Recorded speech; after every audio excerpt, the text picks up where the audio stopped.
Bonjour à tous. Alors la semaine sera très riche aux États-Unis en termes de publication de résultats, puisqu'on attend par exemple les résultats de Facebook ou encore d'Amazon.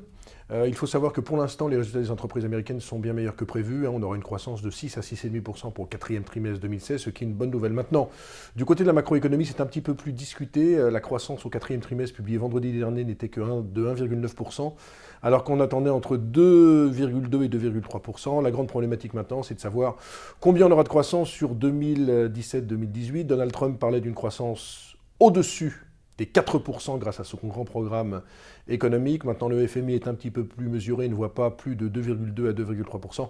On verra de quel côté penchera la croissance économique américaine. Alors cette semaine, il y a deux événements à attendre aux États-Unis, à part bien sûr la publication des résultats. On aura le chômage américain vendredi, sans doute 170 000 créations d'emplois, et bien sûr la réunion de la Banque centrale américaine mardi et mercredi, avec sans doute très peu de nouvelles sur les taux d'intérêt, puisque les taux d'intérêt ne devraient bouger que quand on connaîtra vraiment la politique économique de Donald Trump. Pour l'instant, il navigue à coups de décrets, à coup de mesures, et il est évident que toutes ces mesures anti-immigration du week-end dernier ne donnent pas tellement de confiance aux chefs d'entreprise américains. Certains commencent à se désolidariser de sa politique. Donc, en résumé, une semaine américaine, non pas de tous les dangers, parce qu'il ne devrait pas y avoir grand-chose, sauf énorme déception sur le chômage américain, mais il faudra suivre à la lettre le communiqué de la Réserve fédérale américaine, avec sans doute aucune décision sur les taux, mais peut-être des communiqués qui pourraient laisser craindre